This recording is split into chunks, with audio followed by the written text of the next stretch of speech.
Well, that didn't go as planned, J-Book. Buckeyes lose 24-14 to Miami. Buckeyes win the total yardage battle, J-Book, 332 to 291 and still lose by 10. You can't come out sleepwalking in a do-or-die game.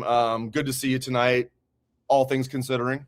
Oh man, that was so frustrating to watch. I mean, they started slow, and that was one of the things Ryan Day said they didn't want to do in his opening monologue when they started the game. Said we need to win this possession, win this first quarter, win this first half, and they got absolutely manhandled early on. The clock management from Ryan Day, he's too old of a veteran of a coach to be having this type of clock management, Dave. That was just absolutely ridiculous. I mean, that I'm screaming at the TV, like, you got to go, man. Why are we going slow? Like, it's 17-14. It's gotta have it moments, and they just milked 4 minutes and 20 seconds off the clock for only 6 yards. Like, what's the point of going slow all season long when the time is now? You got to have a sense of urgency, and they didn't, man. But give Miami their credit. They played extremely well. I mean, they got after it. They made the plays.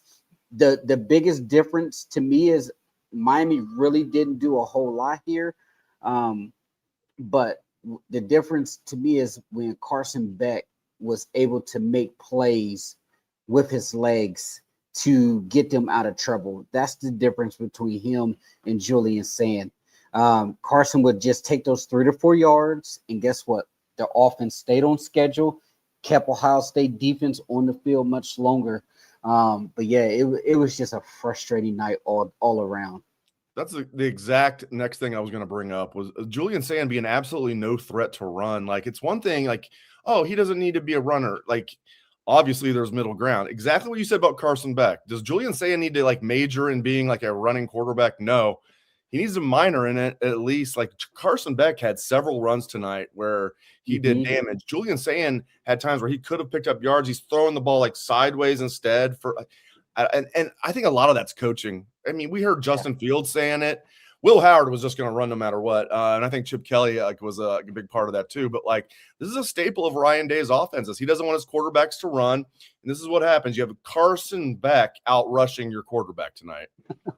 Yeah, it's one of those moments when you want to see Julian Sand like grow up, man. Like, grow some hair on your chest and be a man. Like, in that first half, you're probably looking at, I think it was like 3rd and 2. They were working to get down the field to get into field goal range. There was nobody within 25 yards of Julian Sand, and instead of taking off and running and sliding, stopping the clock, spiking it, he just chucks it out of bounds. I'm like, what in the world is that? But when you look at this game, Dave, the big thing that you have to point out, Tyler Bowen did not have his unit ready to play at all.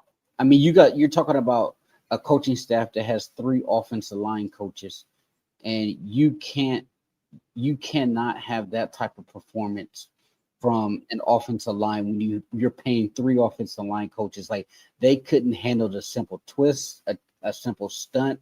Indiana put it on tape for them. They couldn't handle it then, couldn't handle it now. It's just absurd. You keep reading my mind. Like, I have like my notes here. Came out passive. We talked about that. And I was like, Julian Sand, no running threat. And then Beck, I mean, not that he's a running threat, but like, God, compared to like Julian Sand, it looked like Randall Cunningham. And then the O-line and Tyler Bowen. I said this on Twitter. Like, what exactly does Tyler Bowen do? Like, other than look like giant Scotty Scheffler? Right. I mean, it was so many things in this game that I'm yelling at. It's like, what is going on here? Like, for example, you look at that 2-minute warning there in the second half. You had them on 2nd and 9, right? Instead of calling the timeout to potentially put it in 3rd and 8, now you utilize the 2-minute warning as a free timeout. Ryan Day lets the clock run all the way down. Like, bro, what are you doing? You're too old for this, Day. You've been in the game way too long to know that, hey, that 2-minute warning is a free timeout. Like, you burn that timeout on 2nd and 9 with about 2:18 in the game. They're going to obviously run it. You stuff them. It's now probably 3rd and 7, 3rd and 8. You got your free timeout from the 2-minute warning. On the other side of that 2-minute warning, you still have 2 timeouts left after that. And he just decided to let the clock run all the way down to the 2-minute warning. And then on the defensive side of the football, Miami didn't complete a pass over 10 yards the entire game, but the defensive backs are giving 10-yard cushions and just giving 5 to 6 yard free out cuts to them, which they were able to pick up. Like Carson Beck, he didn't do anything to really threaten you down the field with his arm, but we're steadily giving them free cushions. I'm like, squeeze up there, man. Make them earn everything as far as the wide receivers, because they haven't proven that they can complete a pass past 10 yards. And that's I'm just yelling, like, what in the world was going on? They said there was 2:23 left, and he just let the clock run to the 2-minute warning. What does this mean for next year, in your opinion? Obviously, they get Julian Sand back. They get Jeremiah back. They get a lot of guys back. Pretty much the entire offensive line is back. Like, what do you make of next year? I will say this. I know NFL people are saying Arvell Reese is a top 10 pick, but for the last 2 months, he's been a ghost. And Carnell Tate kind of tonight was like, right. Well, first order of business is sign Matty P to a long-term extension. They need to get that done. I thought he still was outstanding for the year. So you got to re-sign him. They got to figure out the offensive coordinator position. Like people talk about Keenan Bailey or something like that. Whatever. No, he needs an elite offensive coordinator. If it's Brian Daboll, which is a lot of people have been saying is a possibility, but you need someone, because Ryan Day is not in a position to be a head coach and an offensive coordinator. Like if you were to give him a grade as far as an offensive coordinator, I would say this: if Brian Hartline called that game, and they're saying he was the one who actually called it, everybody in the fan base will probably give him an F or a D. I mean, when you look at it, like you had Miami absolutely gassed. They were dropping like flies. You instead of you putting them on the ropes and giving them body shots to really capture that momentum, they started to go at a snail's pace and let them off the hook. And a competent offensive coordinator sees that from the booth to say, "Oh, they're sucking wind. We got them right now. So let's put the pedal to the metal and put a lot of pressure on them." So in the offseason, sign Matty P, get a competent offensive coordinator. I'm right now, what I saw from Tyler Bowen, I'm not impressed. And yeah, that this offensive line at a place like Ohio State, you shouldn't get taken behind the woodshed and manhandled like that up front from an ACC team. So they either need to get stronger in the weight room, in the strength and conditioning program, or they better take that war chest and go find some pieces who are going to be able to step up right away in the transfer portal. All right, my friend, you want to stick around for a couple minutes? I know you're on the road. You want to get out of here now? I'm going to bring Mark Neal on in here. Yeah, I'll give you a couple more minutes. Go ahead, buddy. All right, cool. I'm gonna bring Mark in, but I want to keep you around. Mark Neal, good to see you live from Minneapolis. You as well, fellas. Tough night. Yeah, tough night. Yeah, your initial thoughts before we go back to J-Book. The biggest thing that went wrong was. Well, I expressed to you yesterday, I just had some reservations about this offense, just what I've seen lately.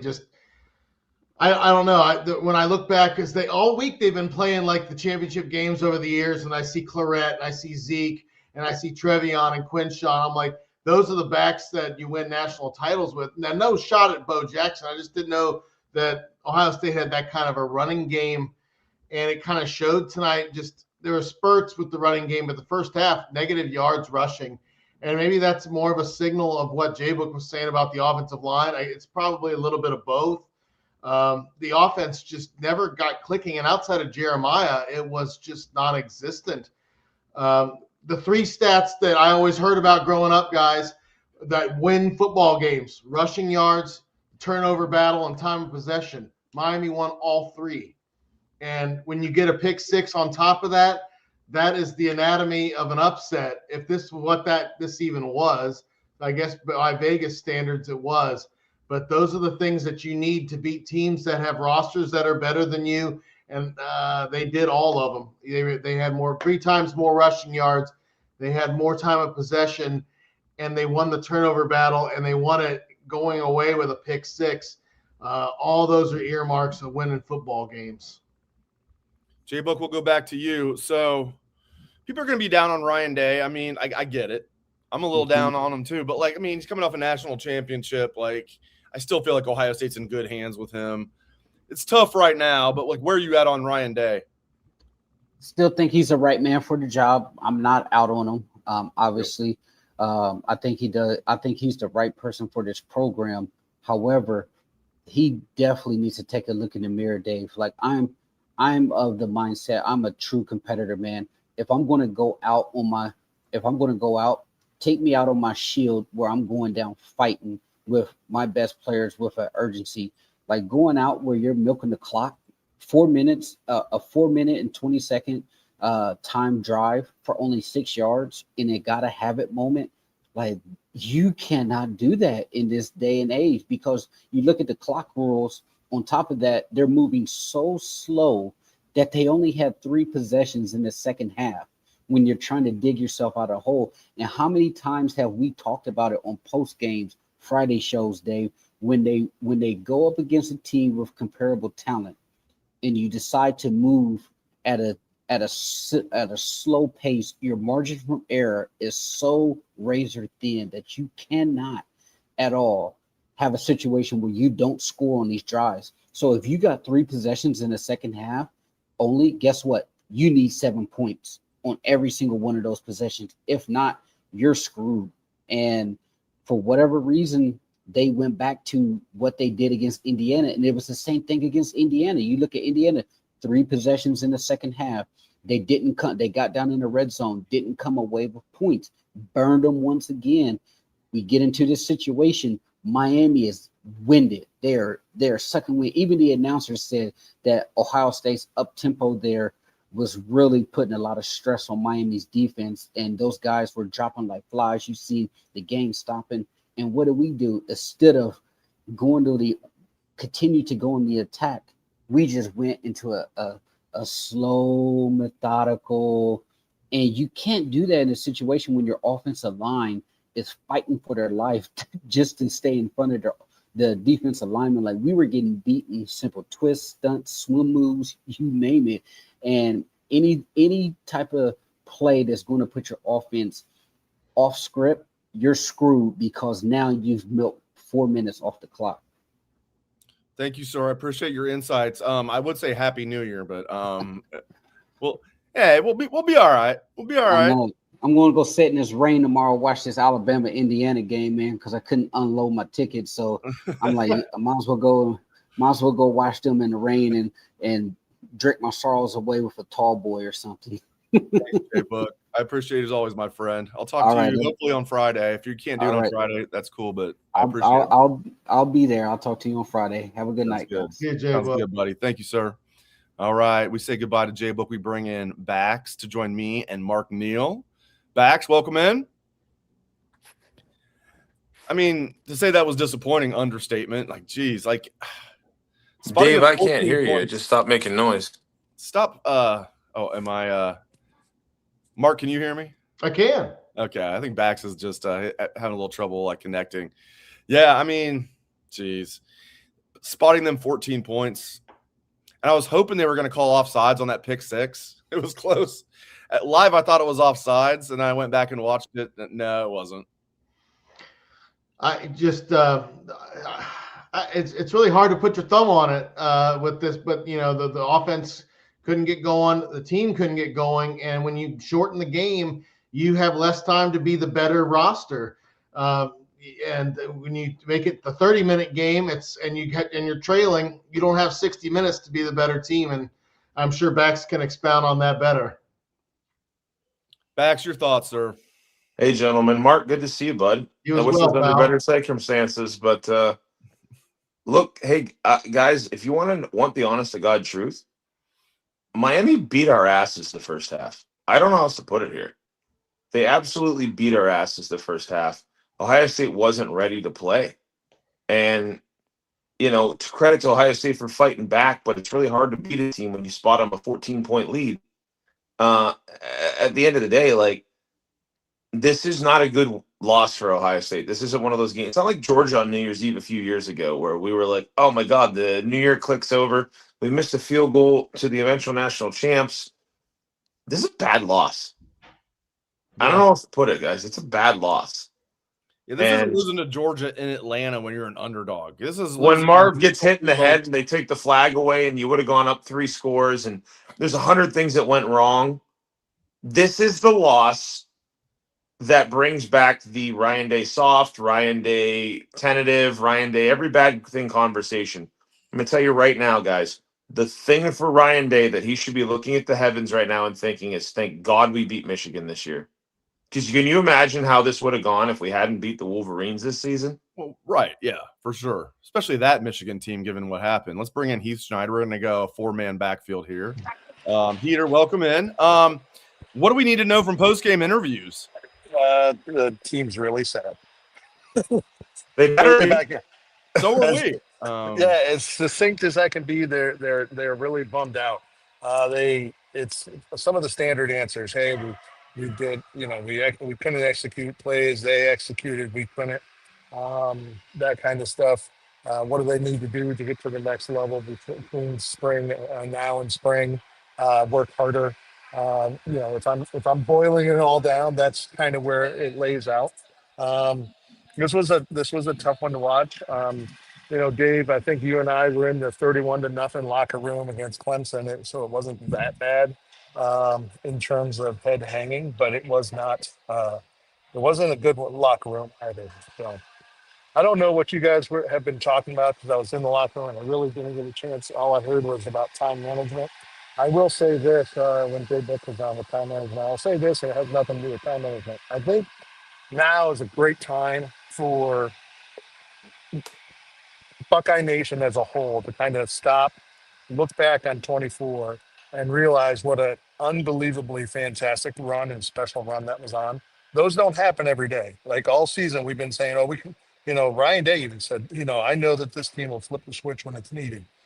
Teams don't just flip a switch. It doesn't just happen like that. And you don't go on magical runs the way they did, winning by double digits in the playoffs after losing to your rival, and do what they did in the manner in which they did it every year. It doesn't happen that way. So look back and think about how special 2024 was. 2025, I think, is a missed opportunity, but I think 2026 is probably a more experienced and likely better team. Tyler Bowen, we'll go around the horn. We'll start with Mark Neal. He's the offensive line coach. He's also the running game coordinator. Offensive line played bad tonight against a very, very, very good Miami front. We know that. But Tyler Bowen, I mean, he's a nice guy. He's a good recruiter. I'm not sure if he's a good offensive line coach at all, Mark Neal. Well, you look at the 2 big shots at the portal this year. Daniels has been a starter. He's been decent on the right side. Onionwa just wasn't the guy at left side. I mean, I don't want to get too far off what you asked me in terms of the offensive line. The portal, I don't know how overly friendly it was for the Buckeyes this year. Claire was okay. He certainly wasn't what we thought. We thought of 800, 900-yard tight end coming in, all Big Ten, maybe an All-American type third team maybe. Wasn't that this year, but they certainly didn't get what they thought they were getting out of those bookend tackles, and they really needed them to be more than they were. Austin Sareveld was fantastic for most of the year, a large majority of the year, but the offensive line, they thought they were adding something to come in and really add to that group, and those 2 were, Daniels was nice, not thrilling, but nice, and they weren't what they thought they were getting from the portal, and they're going to have to really look at it. And I know we hear a lot about the state of Ohio provides a lot of offensive line help, and they do. But when you go to supplement those guys need to be more than what they got, in my opinion. Bax, your thoughts? Well, speaking of Claire, the play before the pick six for Miami, he was completely wide open in the end zone, and Sayin missed him in a play that he has no excuse to miss. So I'm going to throw that out there as one of the major moments in this game. But in the second half, Ohio State switched Ian Moore in at left tackle, and then they switched in Josh Padilla at right guard. And the line played much better, but those guys only really got 3 drives, and they scored touchdowns on 2 out of 3. What happened with Saraveld? Hold real quick. Do we know what happened with Saraveld? Heater? Did anybody talk about? Oh, Heater just he's there. Saraveld looked hurt, Dave. But Yeah, I'm going to be honest. It looked like something was wrong with him the whole first half. Yeah, I was gonna say there's no way they would like pull Austin Saraveld out of the game for like missing like one. No, he's an Iron Buckeye, and he's had an amazing season. Something was wrong with Saraveld. Yeah, and I thought Ian Moore, the few times I isolated on him, I'll have to rewatch it. I thought Ian Moore played well, but man, down Saraveld. And then Gabe Van Sickle, who played really well coming into this game, overwhelmed, played well. Not his game. He was getting smoked. Heater, did they say anything about Saraveld? We assume that he's hurt back. And I have not heard anything about him yet. He did not look like he was getting post-game attention. And so I just saw him go by on a cart as part of a breakout interview. And I don't have any information on it. I thought like he's on a golf cart, like, and he looked healthy, or he's like on a medical cart. No, not medical cart. Gotcha. It was transport to and from interview. Hey, I found somebody. All right, he'll be on soon. Patrick, I got it. Maybe if Saraveld, guys, there's the other thing. That line didn't mentally look ready the whole first half. Maybe Austin just had everybody's human. Everybody has a bad game. And Austin did not have a great first half. If he's not hurt, Moore came in and Moore looked really good. But I thought Saraveld got hurt in that first series because I thought Moore started at guard on the right side, and then they kicked him out to left tackle. And they brought in Padilla, right? Yes, that's what I thought happened too, Heater. Yeah. Yeah, and it was on that last drive of the first half that they had brought in Padilla, as I recall. And that was the ball. Well, that was the one where they started moving the ball. Same thing happened in the second half. And if we had a field goal kicker, we would have been tied on that last Miami drive. Yeah. You want to scratch my wound, I can tell. I have been talking about kicking the kicking game for years, multiple years. And we've lost a national championship. We've lost potentially a game a night, although it didn't come down to a kick. This is less than the kicker's fault this game. I agree. Yeah, and certainly had a huge factor in the Big Ten championship game. Like, enough is enough. You know the weakness of your team. Address the weaknesses. Fielding cannot be the kicker next year for the Buckeyes. That is the one definitive about this game, is that Fielding cannot be the kicker. Literally, he can't because he's out of eligibility. Oh, good. Thank God. I thought he had one more year. No, I mean, he didn't redshirt. Like, his freshman year, he was the kickoff specialist. The year that Ruggles was the field goal kicker, he was the kickoff specialist, and he's been like the place kicker the last 3 years. And like, they brought in Jackson Corville from Ball State. Not that kickers from Centerville are ever good. Oh yeah, I don't know one of those. And like, he was really good at Ball State. And I thought once they brought him in, I'm like, well, they're not bringing him in just for bleeps and giggles. He's going to be the field goal kicker. And they said, we asked him, like, Brian Day, like, in camp, like, what happened? He was like, yeah, Jaden was a close battle. Jaden beat him out. And then it really wasn't brought up again because Fielding actually was solid until he wasn't. So even in the Michigan game, like that first field goal, it was a chip shot. He barely made it. Dave, kicker is one of those positions that is all mental. I compare it to like hockey goalies, where like if their head's not in it, you can tell immediately. If the moment's too big, you can tell immediately.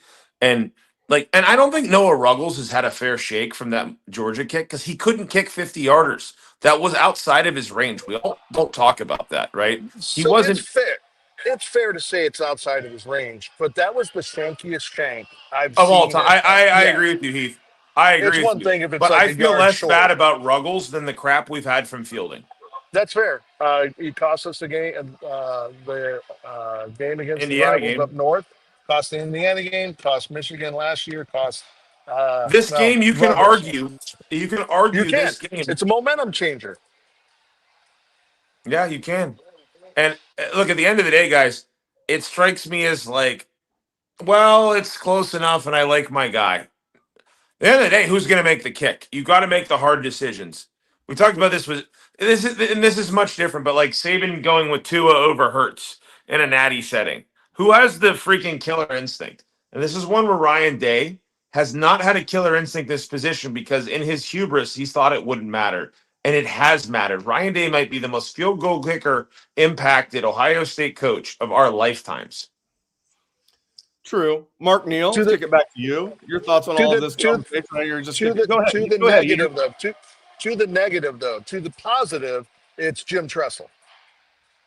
Oh, 100%. Because he had Mike Nugent. And some sort of Centerville guy. Even Josh Houston, who Nugent beat out, Josh Houston, when he finally took over, was the best kicker in the nation that year. Yes, he was. He was about 24 at that time, wasn't he, Josh Houston? What's that? Josh Houston was in his like 7th year at Ohio State at that point, but yeah, it was a 6th year. Yeah. Yeah, but he was a guy sitting there, and he was good. But when he finally got out there to kick, for a guy that was hurt a lot. But yeah, I mean, the kicking game is, it's the most forgotten thing, but the most remembered thing in the after the fact. It's something that and everybody just kind of takes for granted. And what Lou Holtz always says, it'll win you games and lose you games. And kicking is so important, but it's just something we don't think about. It's the last thing we're thinking about on signing day is a kicker and how important those players are and those kicks are and those points are. It's so hard to measure. To Bax's point, it's like this is the Florida State thing where they finally went out and got Scott Bentley. Not that Scott Bentley ended up being Sebastian Janikowski, but it was the same theory. It was like, okay, guys, how many more of our big games are we going to lose? We got to go out and get somebody much, much better. And that was Florida State's theory in that time. Ohio State's got All-Americans all over the place, first-round draft picks all over the place. It's like, it's time to start thinking about the little things sometimes that are actually big things, and kicker being the number one thing there. How about punter? I'm going to be blunt, guys. That false start penalty where McGuire hit his best punt of the year to get us inside the 15-yard line. How many kicks has McGuire kicked this year that are not long enough? There was a 20-yard swing on that illegal formation kick, right? Jeez. And neither of them were returned. We have an Aussie who can kick the ball 70 yards. Why are we comfortable with McGuire being the kicker all year? And I know we're nitpicking on kickers here in a game where Miami won because they beat our asses in the trench in the first half, and we didn't overcome that. But these are little things that matter if you want to try to make these comebacks. Mm-hmm. Exactly. Yeah, you're 100% give Miami credit, and you're right. I mean, we can't blame this on kickers and punters, but no, Miami deserved to win the game. Yeah, it should have been 21-0 in the first half. They beat our asses. We were not ready to play. I don't care how boo-hooey people are in the locker room or what excuses they are. Miami beat our asses, and we didn't have time to get back in the game because we went so slow on offense in the second half. But these other decisions come from this big picture of, are we having too much hubris? Are we just assuming it won't matter? Every little thing matters. And in this game, we noticed it. And one thing Dave brought up earlier was, and this is just personnel things.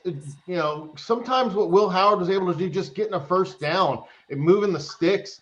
I would take Julian Sayin over Will Howard. I mean, I'm not trying to get crazy here, but at the same time, what Urban Meyer did that drove us nuts, running the quarterback.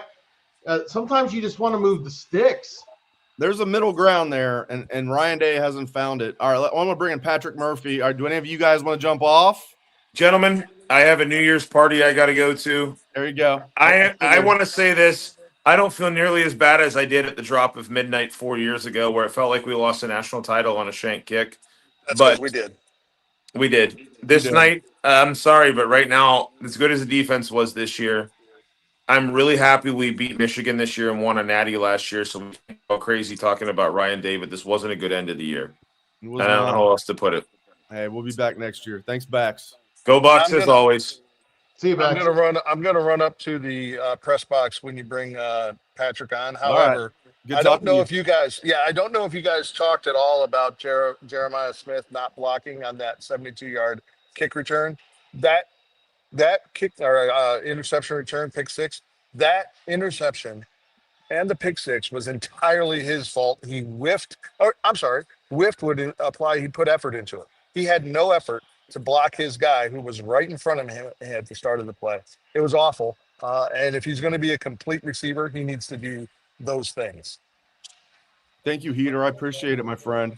Yeah, brother. I'll chat with you. I was hoping to see you in Phoenix and then Miami. I know, man. It's a I guess bummer. we'll go to Amsterdam instead. All right. My man. All right, brother. I'll chat with you. Dave, All right, I'll stay with man. you as long as you want. If you want to be with Patrick, just let me know. Stick on if you'd like to, Mark. Let's I'm bring in here. Patrick Murphy live from Jerry. I prefer 3 of us. So. Patrick, well, I won't even say what I was going to say. I'm usually the one with the technical issue. Exactly where I was going. What do we know about Stereveld? Obviously, he was banged up. What did they say about that? Yeah, I actually talked to him in the locker room. He was pretty honest that he came in with a little minor thing, but it wasn't too bad. Had been playing with it, not anything he felt like was holding him back. He said he got sort of landed on that Jeremiah Smith, the long pass in the first half, and just couldn't move the way he needed to.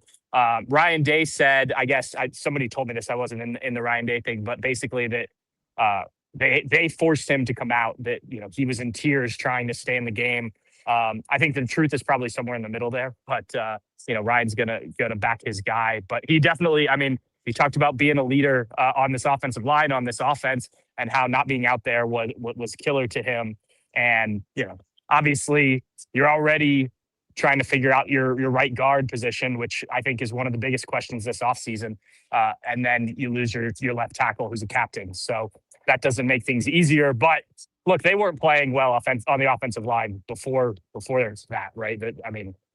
This game comes down to the offensive line. The second half of the season showed us they weren't good enough. Indiana really enforced that. We thought they'd be able to get through it, I think, and then they didn't improve from Indiana to now. And Miami's defensive line is good, and give credit to them, but they weren't doing the stuff Indiana was with some of the twists and stunts. Tyler Bowen, we talked to him in the locker room too. He said it starts with him, and he owned it. Credit to him. I've already seen some people pretty frustrated with Tyler Bowen. Excuse me. And I think there's some validity there. It is only year one, but you look at the guy he just replaced in Justin Frye. I know people had a lot of issues with him, mainly on the recruiting side, but when they needed the offensive line to play at its best last year, they did. So I'm not out on Tyler Bowen, but I do think this end, it's really from the Wisconsin game on. You look at the pressures, those type of things. It was not good enough. Even, Purdue was getting pressure on them that they shouldn't have done. So you go up against a team like this. Wisconsin, I think, had 11 pressures, and that's not a great defensive line. So plenty to get addressed from that front.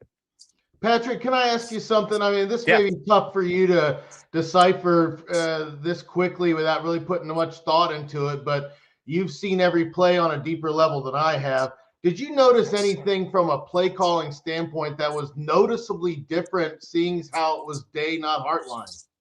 No, not really. And I think that was a big surprise. Like, I expected this to at least the attempt to look like 2022 Georgia on the offensive side, where they're aggressive, that they're, trying to take shots. Now, that offensive line is a big part of it, right? If you can't hold up, Julian's getting pressured, then he starts, having some issues of his own, because I think he's starting to see ghosts a little bit. And, he's young. Let's not forget about that. But this was also a Heisman Trophy finalist. It really wasn't until the second half when they did a little bit more tempo. And I know a lot of people are saying, go tempo, go tempo, go tempo. But when you're not having success and you're not blocking guys, it becomes hard to go quick, right? You need to kind of work into that. But it wasn't really until that pass to Carnell Tate, where he lined up in the backfield and they faked it to, I think it was CJ Donaldson, and then threw it to him for kind of a screen. But it was like, oh, there's something creative and different. And I get trying to stick with what got you here early on, but I thought there was too slow to react and try some different things. And again, I think you're limited because the offensive line isn't playing up to its standard or the standard you set. So it limits how you can do it. But yeah, I expected it to look different. This is a Ryan Day play caller that has been in this situation, has had success, right? But it felt in that first half like some of the times when I know people feel like he kind of clams up, and it just took too long. Too long, I think. Maybe that's the story of this season, like too long to make some of these adjustments. Did they need to keep running out Tegra throughout the season? And I've actually been a guy who I think has given Tegra a little bit more grace, because I do think he's had some good moments, but clearly it wasn't working. And it took, an injury or surgery to sit him down. Things like that I think just you should have been able to adjust quicker to things, especially with how experienced this staff is. Where are you at on Julian saying being no threat to run? And, he's not going to be, Randall Cunningham or Braxton Miller, or you name it. But, like, Carson Beck was effective running the ball. That's what I'm talking about. Like, Joe Burrow-esque. Like, you don't have to be, like, a running quarterback, but you need to, like, at times get first downs, like, get 4 yards instead of getting nothing. There was none of that. Julian, and I think part of that's coaching. A lot of it's coaching. A lot of that's on Ryan Day. But, like, where are you at on Julian saying being absolutely no threat to run the ball? Yeah, it's not okay. And look, this is a kid who you watch his high school tape. He's not running a ton, but he runs like you're talking about, Dave, enough. He was criticized some coming out of high school for like seeking out contact too much because he's not a tall guy, but he's sturdy. So, yeah, I agree. Look, we saw it with C.J. Stroud, right? But then C.J. Stroud, when they got to this point in the playoff, it happened. And you've seen him in the NFL use his legs. And so I thought we'd see more of that. Matt Patricia, we talked to him in the locker room, and he mentioned with Carson Beck, like, he's a big guy, tall. So, like, you don't expect him to be fast, but he covers a lot of ground. Like, Julian doesn't have that. But there was a play on the drive right before halftime where I think it was second down. And if Julian runs to his right, he is picking up 15, 20 yards. And instead he throws it out of bounds. Now, I do think he's got a clock in his head because he knows, I think there was only 10 seconds left by the time the play ended. So he's not trying to get in that Will Howard against Oregon situation. But still, if you get there, get down, go and spike it, you probably end up roughly in the same position because it's not like he fired it out of bounds either. It lofted out of bounds. So that's one of the things I think when we get to talk to Ryan this offseason that needs to be asked, just how do you handle this? What do you want your quarterbacks to do in the regular season in terms of running the ball? So, maybe you're not taking those hits, but being ready for when you have these opportunities, because it does become part of sort of the training, right? That, hey, I'm not going to run because we don't need it during a lot of these games during the regular season. But then it gets in your head in the big games when you need to do it. So I agree, Dave. They need that to at least be part of their offense. And, we heard that all year from Ryan Day last year with Will Howard. And I don't think Julian's going to do that, but I think he can give you more than he has. And we've seen it a little bit this year, right? Like, there have been moments where it's like, oh, he's got it in him. He knows he can do it. And you definitely need to see it more, because that was, take the offensive line stuff out of it. Like, Carson Beck was huge doing that tonight. And if Julian does that a couple times, maybe we're talking about something a little different. Exactly. All right, man. I know you have a lot of work to do. I'll let you get out of here. Hey, real quick, I want to follow up on the way Heater went out, because we were talking about this in the press box. It wasn't just the Jeremiah Smith, the pick six. There was a play, I think either the drive before, maybe 2 drives before. He's the blocker out there on a Bo Jackson play to the outside, and just, it doesn't block, tackle for loss. Jeremiah Smith's the best player in college football. Like, it's hard to criticize, but that's been the standard for Ohio State wide receivers. And I think that if you are going to be Jeremiah Smith, the best player in college football, you've got to get dirty sometimes and do that. And the thing to me, he said this week or last week when we talked to him, like, he was asked about if Miami's going to get chippy, guys he knows, things like that. And he said, I'm going to be chippy. He was anything but that. Now, he did have a huge game statistically, big play for the touchdown on 4th down. He was still great. But those things, and especially with Brian Hartline leaving, like, this can't become a thing where these guys aren't going to block. And Jeremiah's never been an elite blocker, but he's been good enough that with everything else he does, I think you're okay with where he is. But those 2 plays to me stood out, and there may be more. I don't know, but you can't have your best player, kind of whiffing on plays like that, because you lose yards on a run play and you give up a pick six. And I think Max Clare on that pick six too.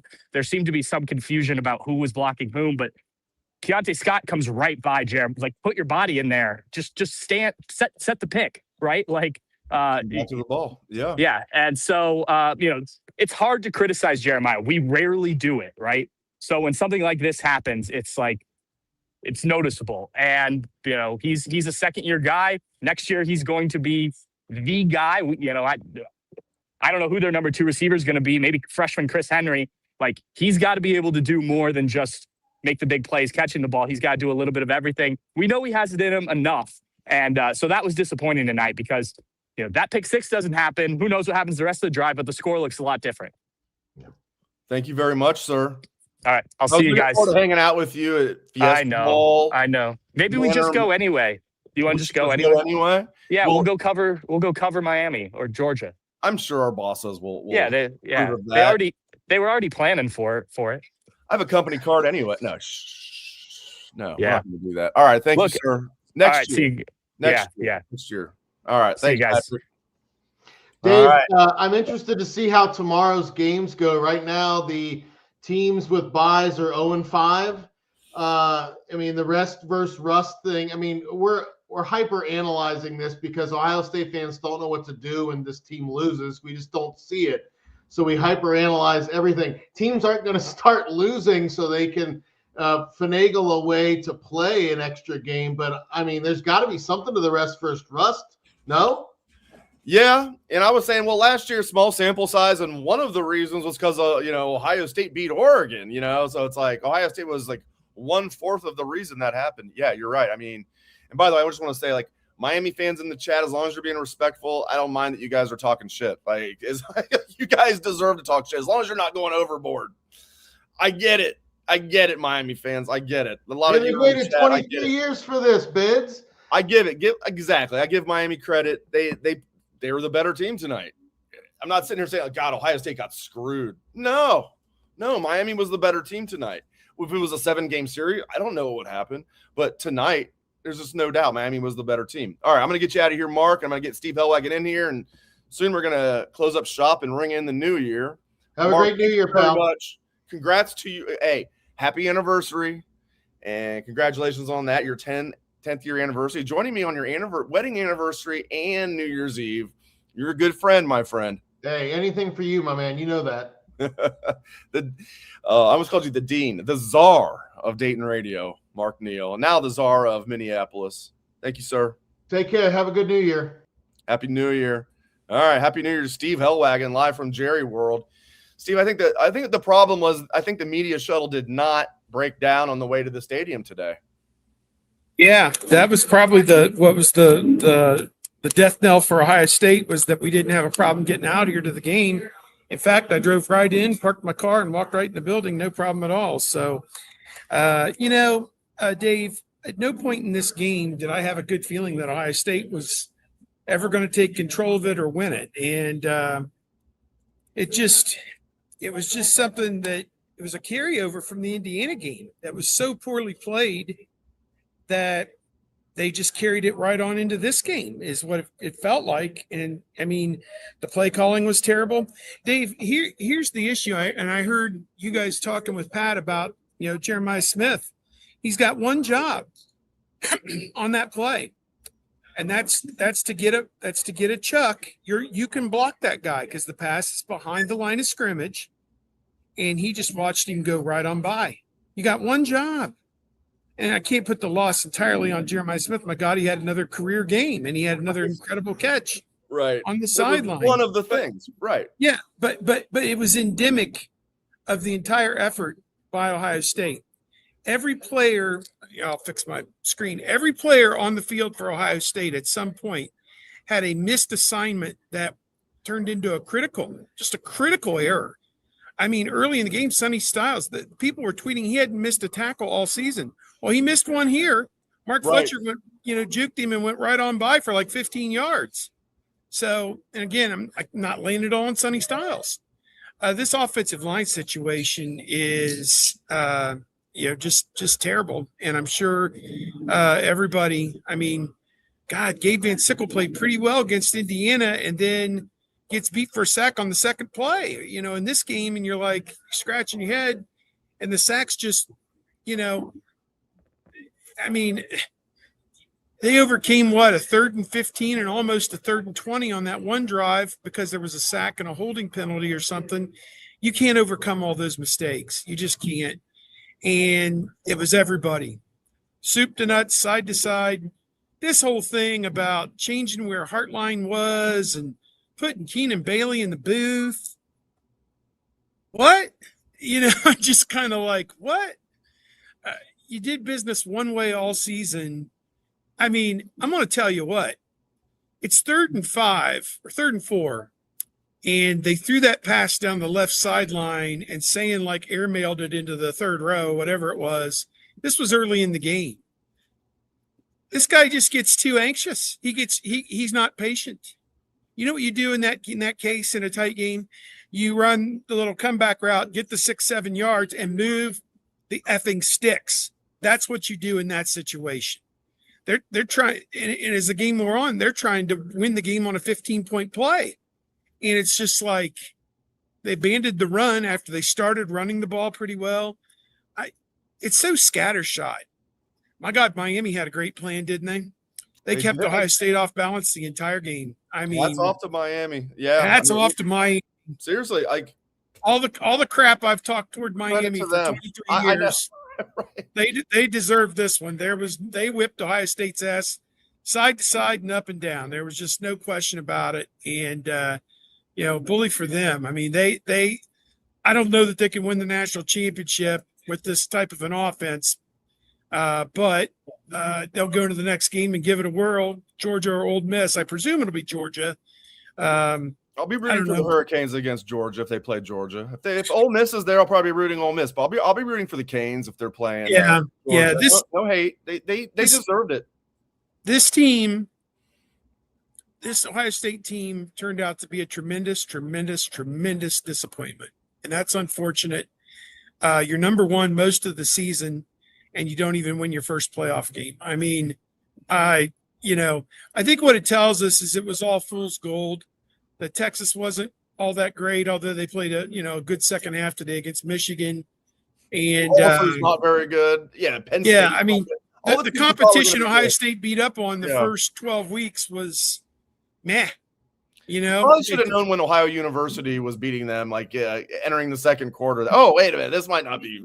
Because obviously Ohio University is fantastic. We know that. Yeah. All right, buddy. I'm going to let you go and close up. Yeah. Shop. We've got like 2 minutes left till the new year here on the Eastern. Okay. I'm going to get upstairs and hang out. Everybody have a safe and happy New Year. We love you all, and just back up for a new start in March. Spring football, you just started all over again. Go buy new players and get it going. That's all you can do. Steve. Appreciate it, man. All right. Yep. See you later. All right. Take care. Happy New Year. Yeah. Got somebody in the chat saying, Dave, you're crazy. Root for Miami. Yeah. I mean, I'm just saying, like, if they play Georgia, I'm not going to root for Georgia. I give Miami credit. I give them credit. Yeah. If Miami's playing Georgia, I'll root for Miami over Georgia.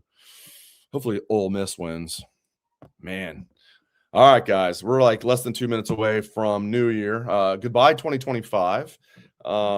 Started out really good because Ohio State won the national championship in January of this year. But hey, thanks to all my guests: Jonah Booker, Heath Schneider, Mark Neal, Patrick Murphy, Steve Helwagen, Matt Baxendale, and thanks to all of you, even the Miami fans in here.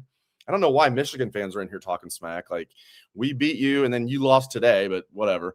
Miami fans, I understand why you're in here. But thanks to all of you for joining us. Happy New Year, everybody. And we will see you on Friday's podcast with J-Book. Go Bucks.